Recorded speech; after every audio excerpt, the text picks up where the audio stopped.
E eu vou falar com vocês sobre um assunto que vocês me ouvem falar muito. Vou falar sobre o oleiro. Curiosamente, hoje nós iniciamos o preparo para o retiro feminino da Casa do Oleiro. Nós vamos descer a Casa do Oleiro mais uma vez, levando algumas mulheres para serem transformadas. Amém? Esse é um ministério que eu tenho tido o privilégio de não só servir nesse ministério, mas ser trabalhada através daquilo que Deus tem feito dentro desse contexto de um vaso que se coloca nas mãos do oleiro para ser transformado e viver um propósito que é eterno.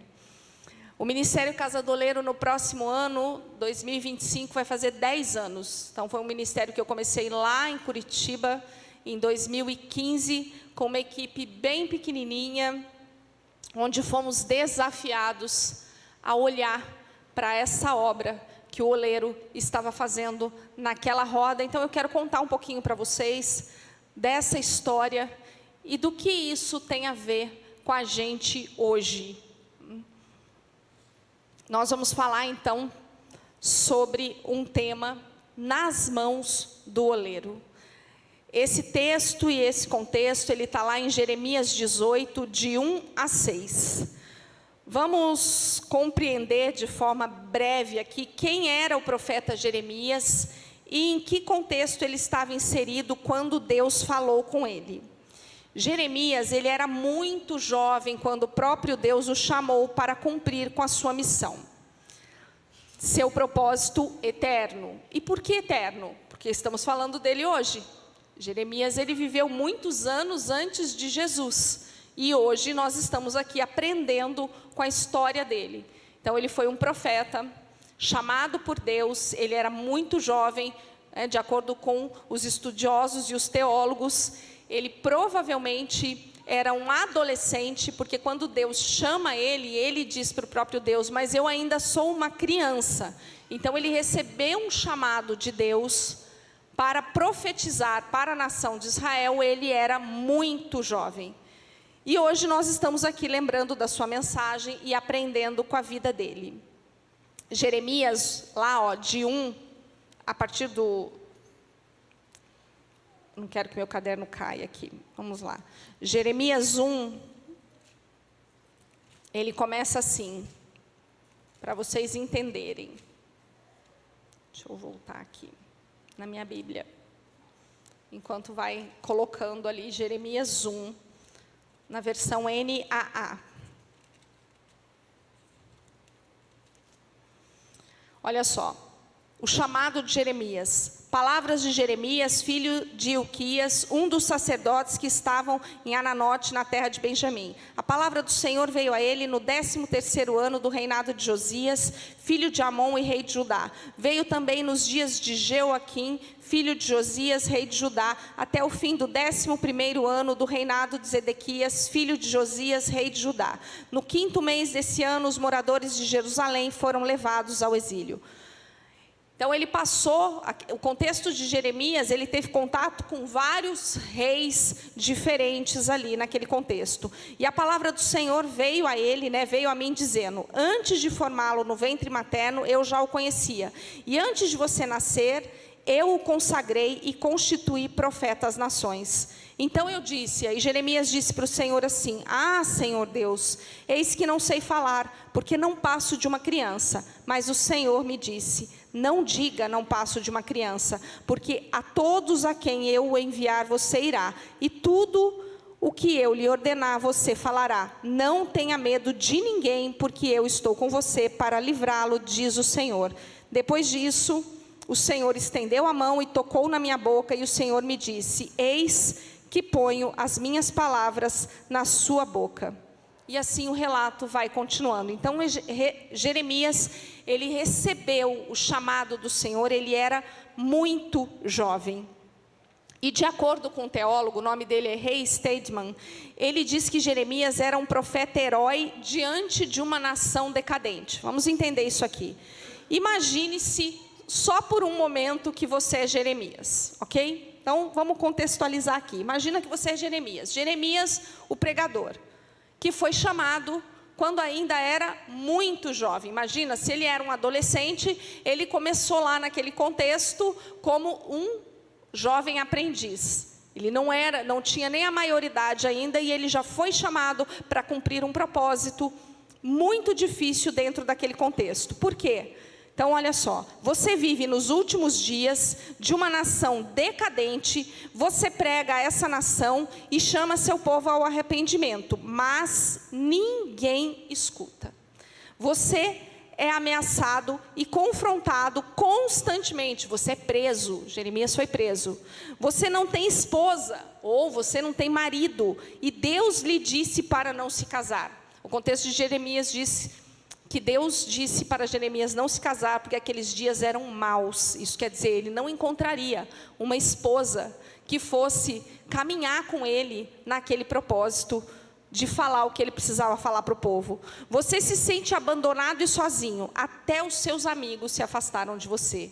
Esse era o contexto de Jeremias. Ele estava diante de um grande desafio, de comunicar uma mensagem muito difícil para aquele povo, de chamar aquele povo que tinha virado as costas para o Senhor, que estava servindo a outros deuses, que tinha se tornado obstinado e desobediente. Ele precisava comunicar que se eles não se voltassem para o Senhor, eles seriam destruídos. E ele, por causa dessa mensagem, ele inclusive perdeu todos os amigos. Ele estava sozinho. Você gostaria de desistir, mas não pode, pois a palavra de Deus queima no seu coração e nos seus ossos, e você tem que falar independente das consequências. Você ama a sua nação, você ama o seu povo, mas vê o desastre se aproximando. Esse era o contexto de Jeremias. Você vê o inimigo reunindo-se na fronteira, pronto para conquistar a sua terra e efetuar o julgamento de Deus, e você está impotente para impedi-lo. E em vez de prestar atenção às advertências da vinda da destruição, a nação se volta contra você e procura destruí-lo, o mensageiro de Deus. Você consegue compreender o heroísmo de Jeremias? Num exemplo bem mais simples, eu fiquei me lembrando de algumas situações, primeiro na minha vida doméstica comum como mãe, nas vezes que eu queria simplesmente abrir a cabecinha dos meus filhos e enfiar na cabeça deles aquilo que eles precisavam fazer e que eles não estavam entendendo.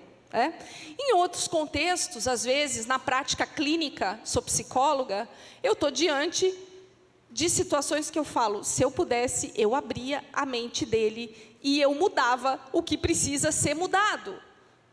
Às vezes eu estou no aconselhamento, estou lá conversando com o marido, e aí estou dizendo algumas coisas que eu falo, como é que você não está enxergando isso? Era esse o contexto de Jeremias, só que ninguém estava disposto a ouvir aquela mensagem. Ninguém. Ele estava completamente sozinho. Então ele foi um herói, porque diante desse contexto tão difícil, tão desafiador, ele não desistiu. Ele estava diante de uma situação que estava, de uma nação que estava desmoronando devido à decadência moral e espiritual. Será que há alguma semelhança com o contexto que enfrentamos hoje? Uma decadência moral e espiritual, onde cada um segue os seus próprios desejos, não busca mais o Senhor para saber que caminho devemos seguir, que consertos devemos fazer. O ministério profético de Jeremias durou cerca de 40 anos. 40 anos tentando dizer para aquele povo que eles precisavam se arrepender, senão eles seriam destruídos. O profeta, durante todo esse tempo, durante 40 anos, ele nunca viu qualquer sinal de que seu ministério fosse pelo menos um pouquinho bem sucedido. Nunca viu, nenhum sinal. A sua mensagem era de denúncia e reforma, e o povo não lhe deu ouvidos e continuou virando as costas para Deus. Ele foi chamado para um ministério de fracasso, mas nunca desistiu. Você imagina você lá no teu trabalho, e você tem um chefe que você confia, um chefe honesto, você confia na direção daquele que te lidera, mas ele coloca um projeto na tua mão que você sabe que vai dar errado. Mas mesmo assim, por aquilo que você é, pelo caráter que você tem, e se aquele chefe está acreditando que você pode fazer aquilo, você vai lá. Mesmo sabendo que aquilo pode dar errado, você obedece. Jeremias teve momentos que ele inclusive ficou muito bravo com o próprio Deus, porque no coração dele, ele amava aquele povo, aquele era o povo dele, e ele queria que aquele povo ouvisse aquela mensagem, se quebrantasse, se arrependesse, saísse daquela frieza espiritual e voltasse os olhos para o Senhor. Mas não havia sequer um sinal de que aquele povo ouviria a mensagem que Deus incumbiu ele de falar. Tudo continuava igual e piorava, porque por causa dessa mensagem, ele inclusive foi preso, foi perseguido, se sentiu abandonado e não tinha nenhum amigo, não tinha nem esposa. E o próprio Deus disse para ele: você não vai se casar, porque esses dias são maus. Dá para se imaginar numa situação dessa? Difícil, não é mesmo? Esse foi o contexto do profeta Jeremias. E apesar da frustração de 40 anos de fracasso, ele permaneceu fiel a Deus e à sua missão. Ele não hesitou em seu chamado como testemunha de Deus diante de uma nação moribunda e desobediente. Ele não fracassou. Ele não conseguiu convencer o povo. Ele não conseguiu convencer sequer uma pessoa. Mas ele não desistiu de cumprir com o propósito para o qual Deus o tinha chamado. Ele não fracassou, por isso ele é um herói. Ele permaneceu até o fim, mesmo sabendo que o resultado daquilo seria desastroso. Mas, dentro desse contexto de destruição, Deus faz um convite a Jeremias. No meio desse contexto todo, eu penso que Deus viu que Jeremias estava muito fragilizado com tudo aquilo. Ele tinha que comunicar uma mensagem que ninguém dava ouvidos, e ele estava ali obedecendo. Deus fez um convite para Jeremias, para descer à casa do oleiro. Esse convite está descrito lá no capítulo 18, de 1 a 6, que nós vamos ler. Jeremias 18, de 1 a 6, que diz assim: o vaso do oleiro. Palavra que foi dita a Jeremias da parte do Senhor: levanta-se e desce até a casa do oleiro, e lá ouvirá as minhas palavras. Desci à casa do oleiro, e eis que ele estava trabalhando sobre a roda. Como o vaso que o oleiro fazia de barro se estragou nas suas mãos, ele tornou a fazer dele outro vaso, segundo bem lhe pareceu. Então a palavra do Senhor veio a mim, dizendo: casa de Israel, será que não posso fazer com vocês como fez esse oleiro? Diz o Senhor. Eis que como barro na mão do oleiro, assim são vocês na minha mão, ó casa de Israel. Essa mensagem hoje não é dirigida apenas a uma nação. Ela é dirigida para nós também, no individual, como pessoa. Eu posso reler esse texto e dizer assim: Márcia, Daniel, Eduardo, Melina, Ana, Rafael, não posso eu? Será que não posso fazer com vocês como fez esse oleiro? Diz o Senhor. Eis que como barro na mão do oleiro, assim são vocês na minha mão. Então, diante daquele caos todo, diante daquele momento em que eu entendo que Jeremias se encontrava extremamente fragilizado já, com a alma deprimida, porque imagina você comunicar uma mensagem que ninguém te dá ouvido, que todo mundo vira as costas para você. Lamentações de Jeremias vai relatar que ele ficou conhecido como o profeta chorão. Gente, não tem como não chorar diante de uma realidade dessa. Como é que a tua alma não vai ficar fragilizada diante de uma mensagem em que ninguém quer ouvir? Todos continuavam virando as costas para Deus. Então, ele é convidado para descer à casa do oleiro. Quem era o oleiro? Quem é esse oleiro? Então, naquele contexto, tá, o oleiro é um artista que fabricava louça de barro com diversas finalidades. O termo hebraico que aparece naquela descrição é yatzar, que denota a ideia de moldar, dar forma ou criar. É a mesma expressão que aparece em Gênesis, quando Deus está criando o homem do pó da terra. Então, Deus estava ali criando, modelando, mas ali naquele contexto, Deus estava fazendo de novo aquela obra, remodelando, mas era o próprio Deus criando, dando forma. A figura do oleiro é do próprio Deus criando e recriando a sua obra. Jeremias, apesar de não desistir, ele teve que lidar com muita frustração nesse processo. Penso que Deus, ao fazer o convite para que ele descesse à casa do oleiro, ele queria encher o seu coração de esperança em meio àquele caos. Eu penso que quando Deus convidou Jeremias para descer à casa do oleiro, ele primeiro queria comunicar uma mensagem a ele mesmo. Deus queria falar ao coração dele, para que ele não desanimasse. Deus queria trazer esperança. Deus queria dizer: olha, eu estou vendo que você tem sido fiel, que você está me obedecendo, apesar dessas circunstâncias tão difíceis. Então desce lá na casa do oleiro que eu quero te mostrar algo. É curioso que aqui a gente fala, né, de um retiro da casa do oleiro. E é comum, às vezes, a gente fazer um convite, nós só repassamos o convite, porque o convite para descer à casa do oleiro é do próprio Deus, é do mesmo jeito que ele fez para o profeta Jeremias. Mas é comum, às vezes, a pessoa dizer assim: eu já fui em muitos retiros, eu já passei por esses processos, eu já não preciso mais disso. E aí eu fico pensando em Jeremias. Jeremias estava ali, e naquele momento ele precisava ouvir de novo uma mensagem de esperança. Nem sempre é para Deus quebrar todo o vaso. Às vezes é só para Ele falar algo muito específico ao nosso coração. É um momento em que Ele nos convida para a gente se retirar um pouquinho da nossa vida cotidiana, para ter um olhar para outras coisas que Ele queira nos comunicar. Às vezes, Ele só quer de novo devolver a esperança num momento em que nós desanimamos na nossa caminhada. Nós estamos já cumprindo um propósito que é dEle, e desanimamos, nos frustramos, porque algumas coisas não aconteceram exatamente do jeito que a gente esperava.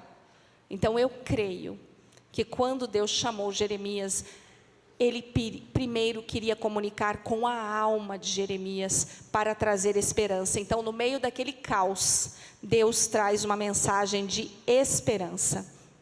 Jeremias, apesar de não desistir, teve que lidar com muita frustração. Penso que ao fazer o convite para que ele descesse, ele queria encher o seu coração de esperança no meio daquele caos. Um outro teólogo também, Eugene Peterson, ele descreve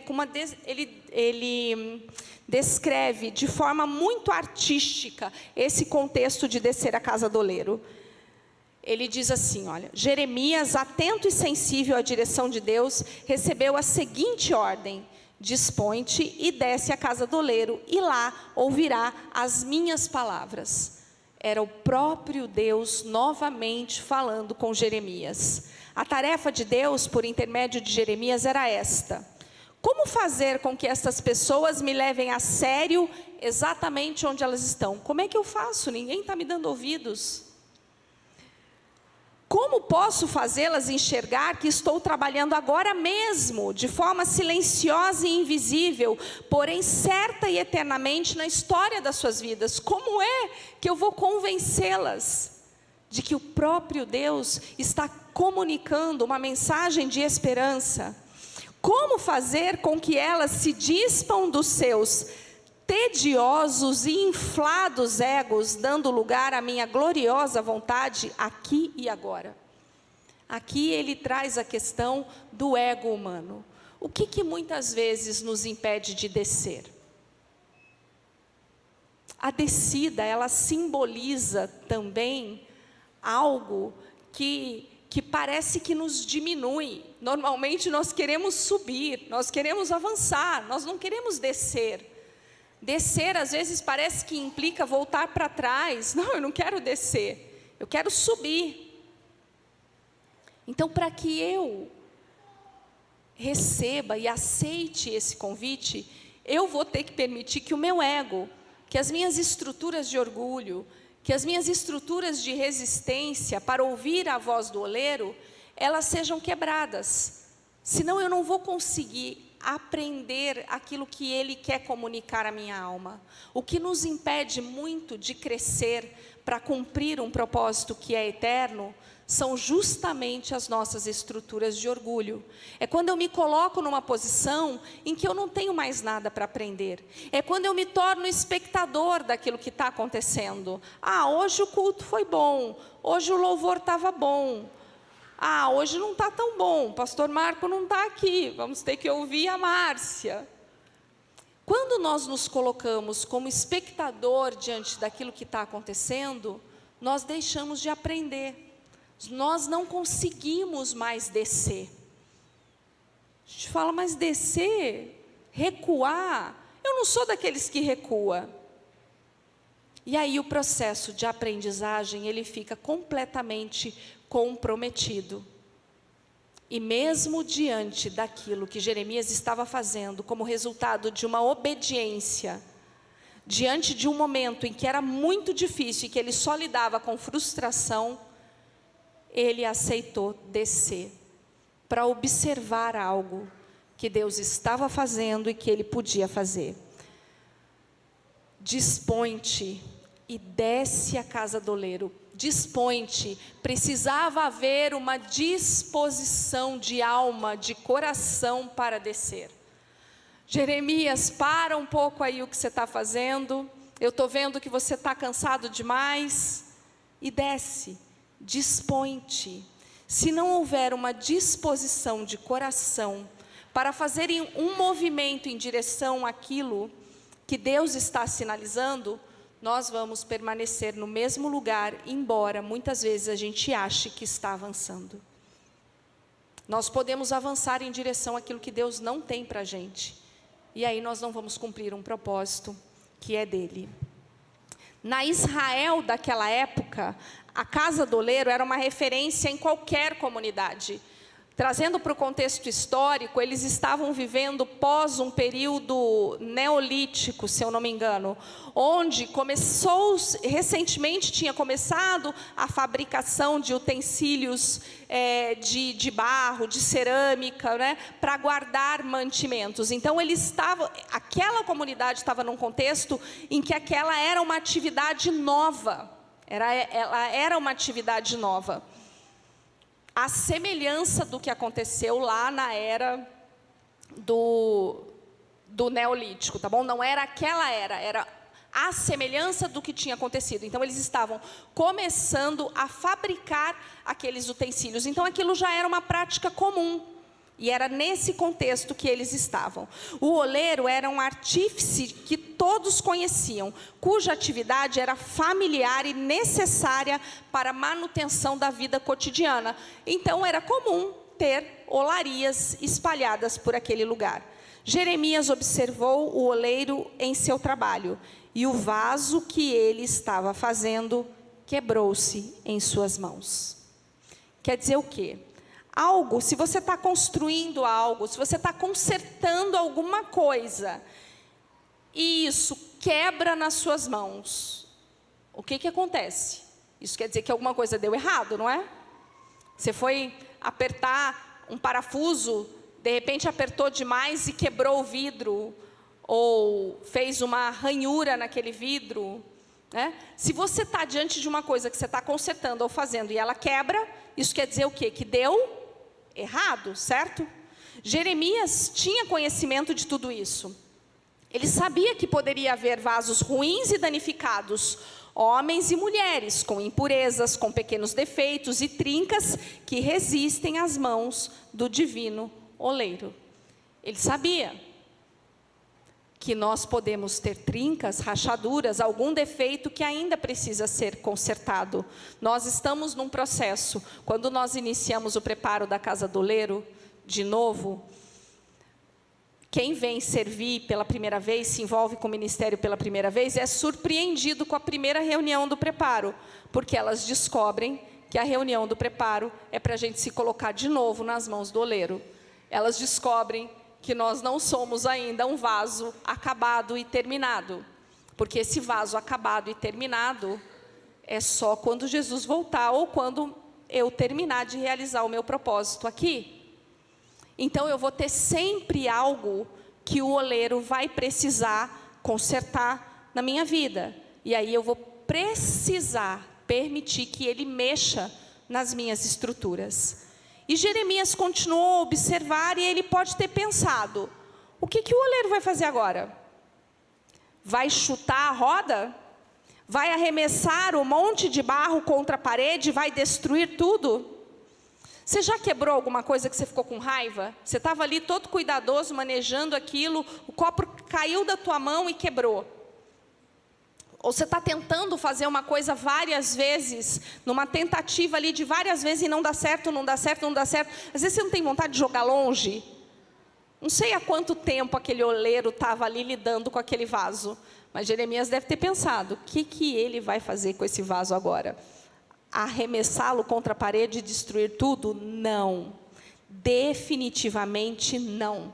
Ele tornou a fazer dele outro vaso segundo bem lhe pareceu. O trabalho de criação é reiniciado de forma hábil e paciente. Deus não desiste de fazer bons vasos. Deus não joga fora o vaso que foi danificado. Nossa, eu estou lembrando aqui, o pastor Eduardo recentemente passou por uma dinâmica dessa dos vasos, né, pastor?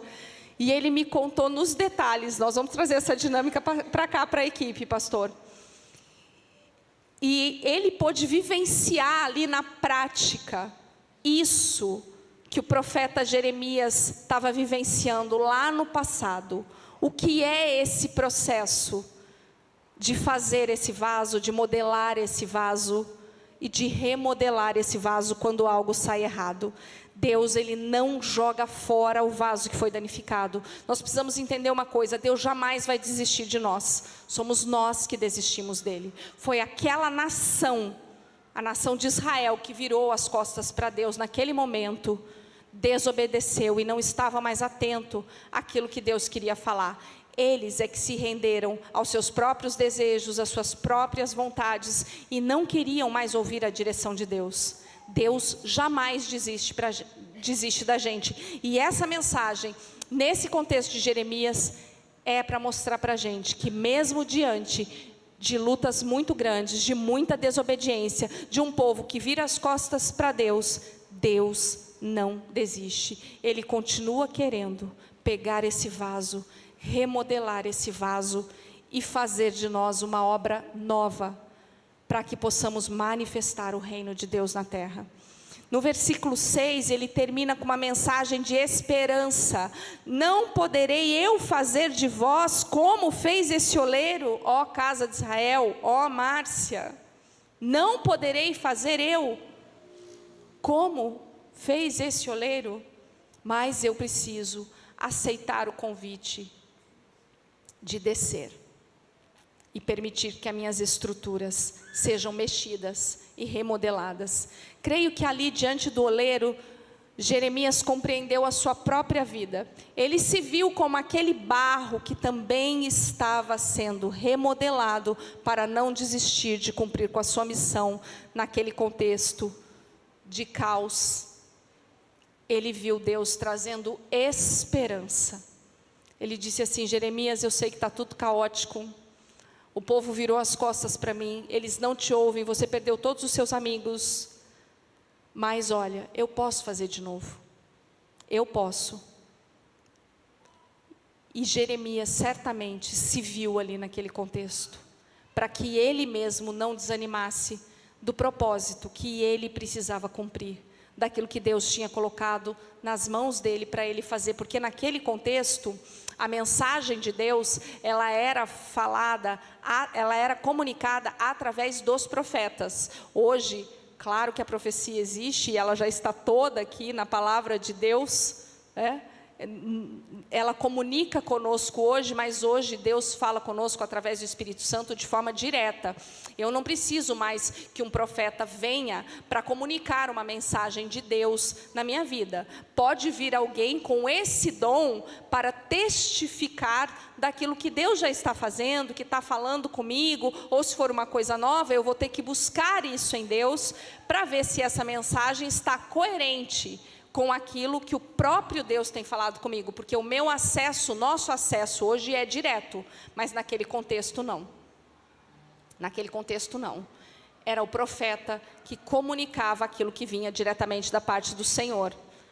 Hoje não. Hoje está tudo aqui. Hoje eu posso abrir a minha Bíblia e aprender com esse contexto, porque depois o relato vai continuando e vai dizendo o que acontece com um povo que vira as costas para o Senhor e desobedece, mas o que também acontece com um povo que se quebranta e se arrepende e permite ser remodelado, como aquele vaso foi ali remodelado na frente de Jeremias. E você e eu? Como é que nós nos encontramos diante disso?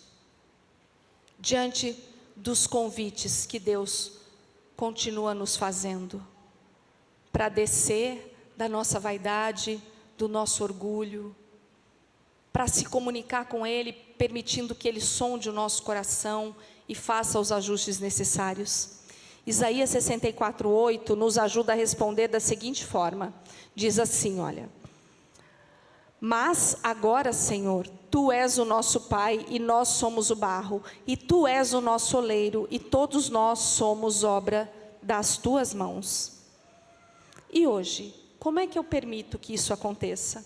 Como é que eu faço para me permitir ser remodelado? Através da obra redentora de Jesus. Deus mandou seu Filho para morrer por nós, para que tivéssemos esse acesso direto a Ele hoje. É através dessa obra redentora, daquele que é Rei dos Reis, Senhor do Senhor, e que vive, que nós podemos, mais uma vez, nos colocar nas mãos desse Pai, para ser remodelado e cumprir um propósito que vem dEle. Nós podemos estar aqui, eu sempre conto isso, no que diz respeito à minha conversão. Quando eu descobri que Deus tinha um propósito para a minha vida, que todos os meus dias estavam escritos no livro da vida, eu comecei a pedir a Deus que eu cumprisse na integralidade aquilo que Ele tinha separado para mim. Eu não sabia bem que oração era essa que eu estava fazendo. Eu sabia a oração que eu estava fazendo. Eu não tinha ideia do que viria depois disso. Eu não sabia das consequências de você se colocar nas mãos do oleiro e permitir que Ele refaça esse vaso e continue refazendo para que você possa cumprir um propósito que é dEle. Mas eu posso dizer com toda certeza que o fato de hoje eu estar aqui no Rio Grande do Sul é porque eu disse sim para o oleiro, para que eu pudesse cumprir um propósito que é dEle. Senão, eu não estaria aqui, porque mudança é muito difícil para mim.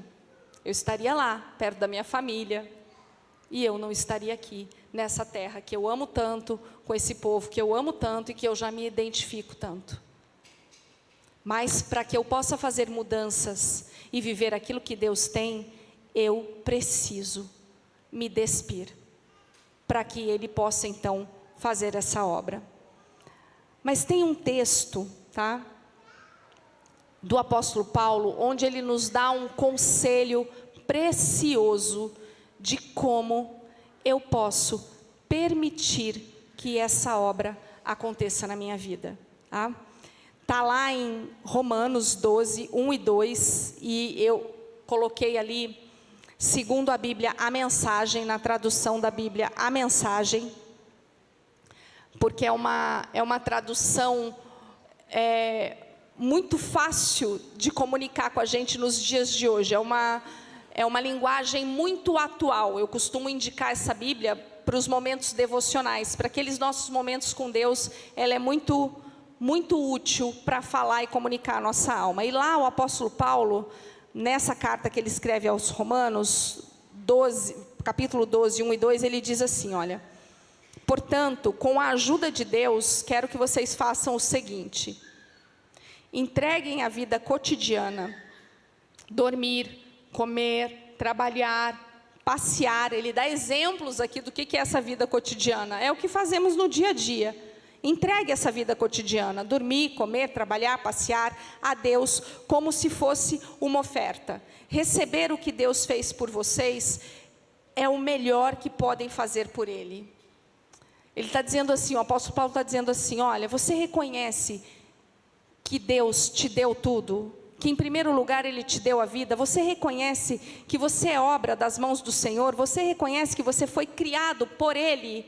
Então a melhor coisa que você pode fazer diante disso é oferecer a tua vida a Ele. Das tuas próprias mãos te damos. Senhor, se eu fui criado por Ti, e há um propósito que o Senhor separou para que eu cumpra, então eu te entrego a minha vida, eu consagro a minha vida a Ti, porque eu quero viver exatamente esse plano que o Senhor planejou para mim. Receber o que Deus fez por vocês é o melhor que vocês podem fazer por Ele. Não se ajustem demais à sua cultura, a ponto de não poderem pensar mais. Ele está dizendo assim, aqui, olha, nós estamos inseridos numa cultura. Existe uma cultura dominante, mas não se ajuste demais a ela. Não comece a viver conforme os padrões dessa era. Escolha a ideologia do cristianismo, escolha a verdade que está contida em Jesus. Ele é o caminho, a verdade e a vida. Ele é a verdade, Ele contém a verdade se manifesta através dEle. Então, estamos aqui, mas não se amoldem demais a tudo que está acontecendo aqui, a ponto de perdermos a capacidade de pensar: não, mas tudo se tornou tão normal, tão natural. E aí, aquilo que são princípios e valores da palavra de Deus passam a não fazer mais sentido na nossa vida, porque eu estou me amoldando demais a um padrão cultural desse tempo. Em vez disso, concentrem a atenção em Deus. Vocês serão mudados de dentro para fora. Tem um livro que eu gosto muito também, do Larry Crabb, que mexeu muito comigo na primeira vez que eu li esse livro, e o tema dele é justamente de dentro para fora. Eu não vou conseguir mudar nada efetivamente na minha vida que não comece dentro de mim.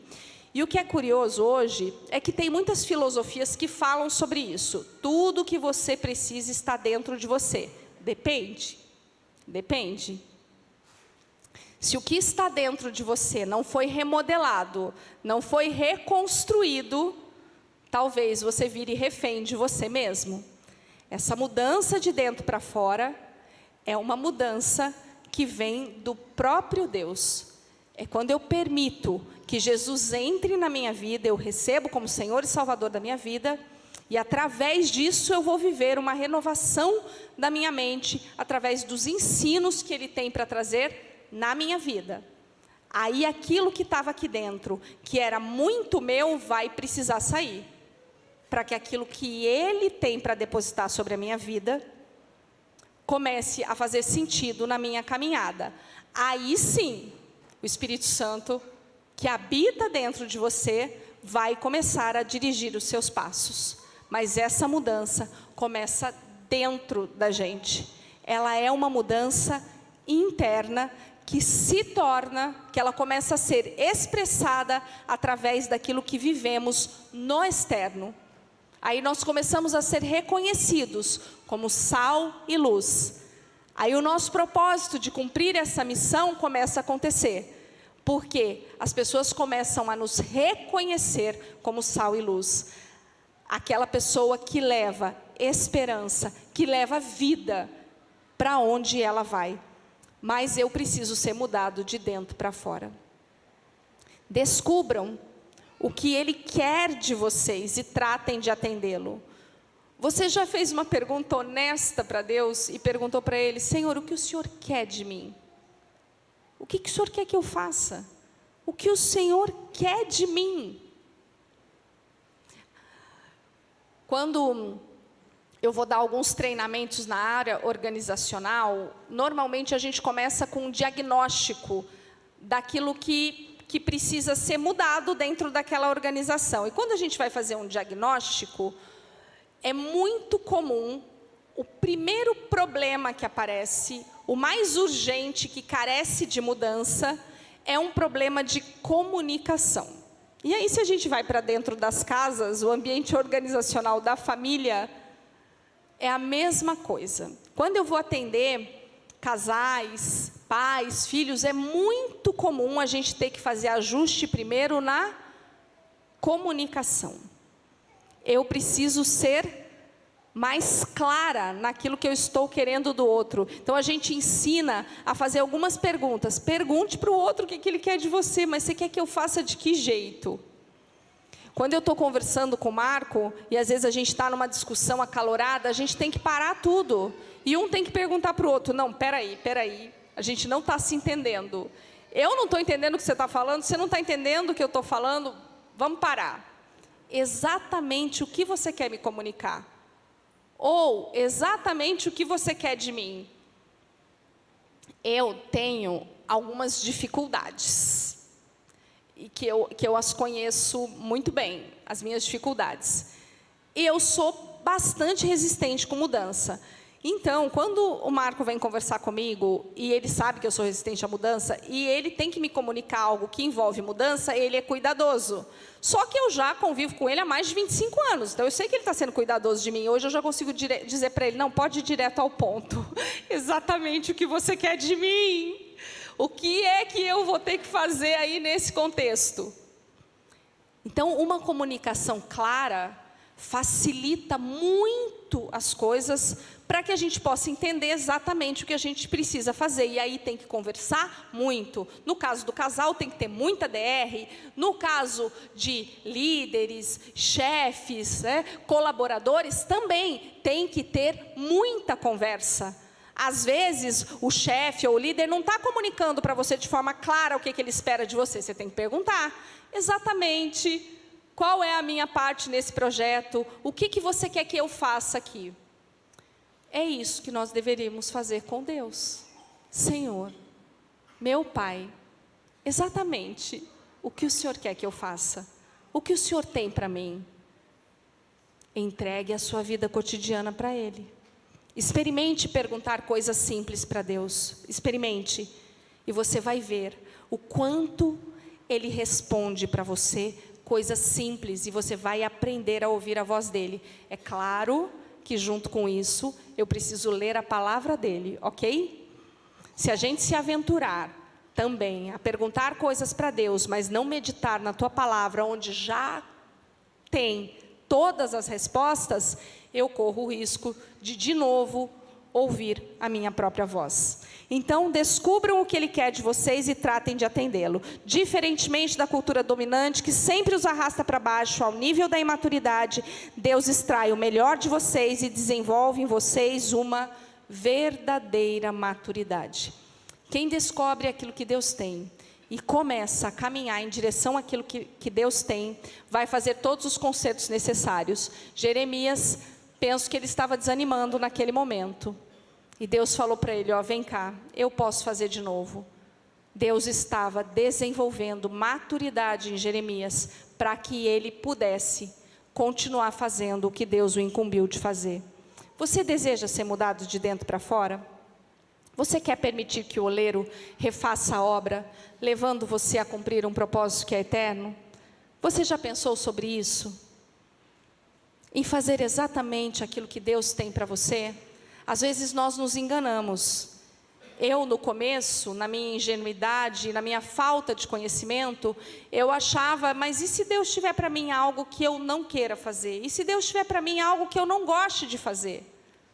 A vontade de Deus, ela é boa, ela é perfeita e ela é agradável. Deus não é homem para mentir. Ele vai trabalhar primeiro no nosso coração. E nós conseguiremos responder em obediência, porque nós teremos a certeza de que aquilo que Ele faz é bom. Ele começa como se a gente fosse uma criança mesmo. Ele começa com pequenos ensinamentos. até que Ele possa nos dar um alimento mais sólido, para que a gente também possa enfrentar desafios maiores. Mas nós precisamos começar.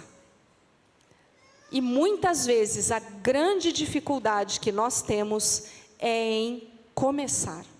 E a coisa que Deus espera de nós é simplesmente uma decisão de dizer: Senhor, eis-me aqui, eu me coloco nas tuas mãos como um vaso, remodela aquilo que precisa ser remodelado, mas cumpre em mim um propósito que é eterno. Amém? Você deseja se colocar nas mãos do oleiro e viver uma mudança de dentro para fora? Esse é o convite. Eu estou aqui só repassando o convite. Eu estou aqui só repassando uma mensagem, como fez o profeta Jeremias lá na antiguidade. Mas o convite é do próprio Deus. Quando você diz não, você não está dizendo não para mim. Quando você diz sim, você também não está dizendo sim para mim. É entre você e o próprio Deus. Amém? Então, se você deseja isso, eu te convido a vir aqui na frente e nós vamos orar juntos. Obrigada, Senhor. Obrigada, Senhor, pela oportunidade que temos, Senhor, de mais uma vez nos colocarmos como um vaso nas tuas mãos, Senhor, para sermos refeitos naquelas áreas, Senhor, que ainda oferecem resistência ao teu agir, Senhor. É dessa forma que nós nos colocamos nas tuas mãos, que nós nos aproximamos do trono da graça, de onde, Pai, flui essa água viva, essa água, Pai, que nunca falta, essa água, Pai, que remove a sede por completo. É dessa forma que nós nos aproximamos de Ti hoje, Senhor, para saciar essa sede de uma forma completa e definitiva, e poder viver um plano e cumprir um propósito que é Teu, Pai. Pai, em nome de Jesus, lava, Senhor, com essas águas purificadoras as nossas vidas. Remodela esse vaso, Senhor. Remodela as nossas estruturas. Destrói, Senhor, aquilo que nos impede de nos aproximar de Ti. Todos os mecanismos, Senhor, o orgulho, a vaidade, o ego inflado, Senhor. Aquilo, Pai, que nos afasta de Ti, remove essas rachaduras e essas impurezas. E, Pai, nós oramos também, Senhor, por essa nação, por esse lugar, Pai, que é o Rio Grande do Sul. Que ele seja, Pai, inundado por essa água viva, Senhor. Pela correnteza, Senhor, que traz purificação, Senhor, e traz um propósito que é eterno. Desse povo guerreiro e dessa terra que emana leite e mel. Cumpre esse propósito aqui, Senhor. E nos ajuda, Senhor, a em tudo manifestar o Teu reino, Pai. Os desejos do coração que estão manifestados aqui, Pai, nessa igreja hoje, nesse altar, o Senhor conhece quais são as necessidades. Que possamos, Senhor, não ter nenhum pudor, nenhuma vergonha, nenhuma resistência em descer, Pai, para que então possamos subir, cumprindo um propósito que é Teu, Pai. Nos ajuda, Senhor, a fazer a Tua obra do Teu jeito. Nos ajuda a ser, Pai, de acordo com aquilo que o Senhor nos criou. Ajusta, Senhor, aquilo que precisa ser ajustado e nos leva a cumprir um propósito eterno. Em nome de Jesus, amém.